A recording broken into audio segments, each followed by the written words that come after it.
All right, what's up, everybody? Welcome back to thAmeshow. I'm your host, Paul Kelley, and I am back with another episode for you guys. Today, I'm going to be talking about how to approach looking for a new job. I have an entire strategy that I like to go by when I'm out looking for a new career, a new job exactly within, my current career, and my approach that I like to take when I do it, because I'm always looking for more growth. If I feel like I can't really climb a ladder anymore, or there is something out there more for me, but this current establishment isn't really offering it for me, I will go out there and I'll look for something to better myself. Now, that's why I've ended up all the way in St. Pete, Florida, coming from California, Nevada, Arizona. I've found my way here because I am constantly on a search, trying to just be where I want to be. I don't even know where it is, but I know that there is more out there for me. So I'm in St. Pete looking for my dream job, exactly where I want to be, spend a lot of years ahead of me there. And that's what I'm looking for right now.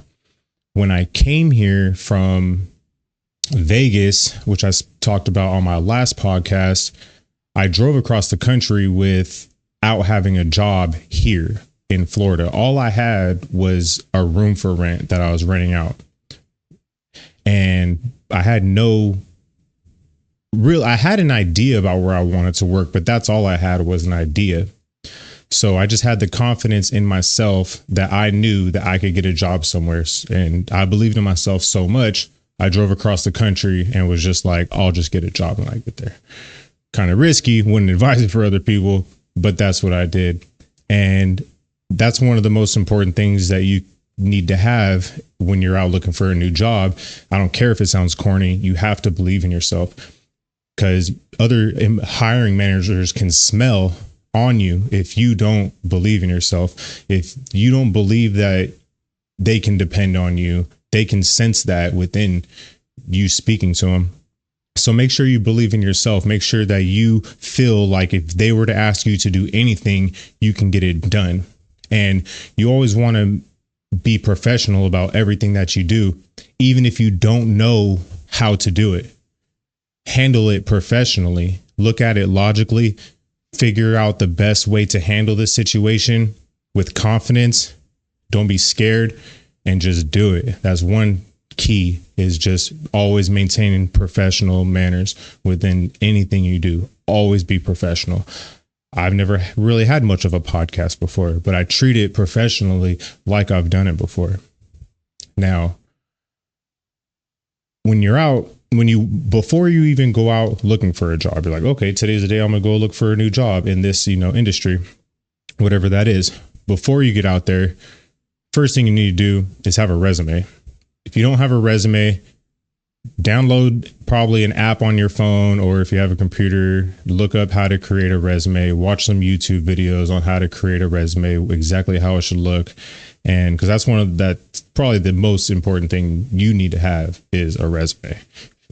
And when you have your resume, you don't just bring some regular piece of paper walking in all wrinkled up. You want to have it in a resume folder, which has the clear cover in the front. And that way, when you walk into an establishment, you ask the employees there if they have a hiring manager available, because you would like, to show your face, versus just applying on the computer, which you should have already done before you went. You apply on the computer, you put in your application, give it a few days for them to review it. You don't want to just put it in at 11 o'clock last night and show up at 7 o'clock in the morning. Give them fill it out on Friday, show up on Monday or Wednesday. Give them a little bit of time, and you walk in, you let them know, hello, my name is Paul Kelley. I wanted to let you know that I had filled out an application on your website a few days ago, and I'm just coming by to see if you had a chance to review it and, check the status on it. There's the various words you can use, and they're going to say, oh, do you have your resume with you? That's probably the first thing they're going to say. And if they don't, you could just let them know, I brought my resume here with me so you can have a firsthand look at my previous work history. And they're going to look at, and so you take it out of your folder, take it out, turn it around for them, because you don't want them to have to do anything. You're there to work for them, and hand it to them.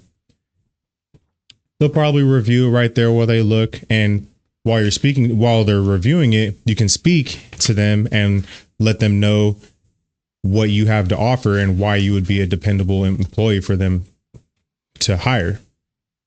Letting them know that you have good work ethic, you have good guest service skills, you are on time, you show up every day, you don't call out, you're a good team player, you work well with others, you have good energy, you can take orders, and you can also take the lead if needed, if the situation calls for it. You know how to be a team player. And that's why you have to believe in yourself, because it's one thing to go in there saying these things, but it's another to go in there believing that you believe that you will be a valuable asset for the company. Like, by the time you walk out from introducing yourself to the hiring manager after filling out your application, they need to feel like they need to put you on their team because you just seem like such a valuable asset. I believe I will be a valuable asset to wherever I work here in St. Petersburg as a bartender. Now, I am facing a challenge myself in finding a job here. I'm facing two challenges. One challenge is it's slow season. Business is slow. Most places already have the people they need because they already have people who are seasonal for them. They only come by during the busy season, which isn't now. So I'm facing that dilemma right now. They already have a full staff and it's not very busy. The other dilemma I wasn't really prepared for because I've never lived in a city like St. Petersburg before, but all the bartenders are out here they all know each other. They all go to each other's bars. They all talk. They kind of hire within their community. And I've only been living here for a few months now. And I've been working at the Hard Rock in Tampa for 2 years. And even though I can bring a following from that casino to wherever I go, which would be great, I'm in the middle of trying to convince these people that I would be a valuable asset. Now, I had so much confidence in myself in this last 2 weeks looking for work.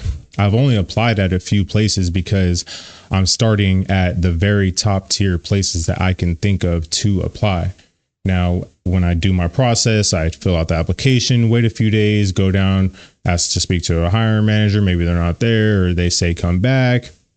I'll come back a few days later. I'll go hang out over there for a little bit.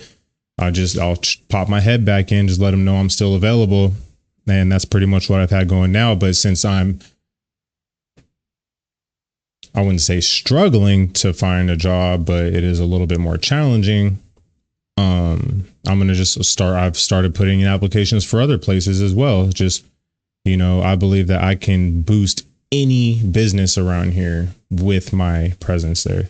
So I just wanted to put this video out there to give you guys a little bit of belief in yourself. If you're looking for new work, how to approach it, dress professional, believe in yourself, know what to say, have a resume in hand, no wrinkles in it, have it in the resume folder, show it to the hiring manager, let them know that they can depend on you. You're a hard worker, good work ethic, good team player. You got to remember all those things. And hopefully by the time I make the next couple podcast episodes, I'll have a new job that I can even put on here and be like, hey, you guys can come see me out here. So I have a platform. I'm trying to get a business to help build. I want to help build a business out there. Paul Kelley with another episode of the Me Show. Wish it was funnier, but I'm a little bit more serious on this episode. I don't know how long I've been recording. 9 minutes till the next one.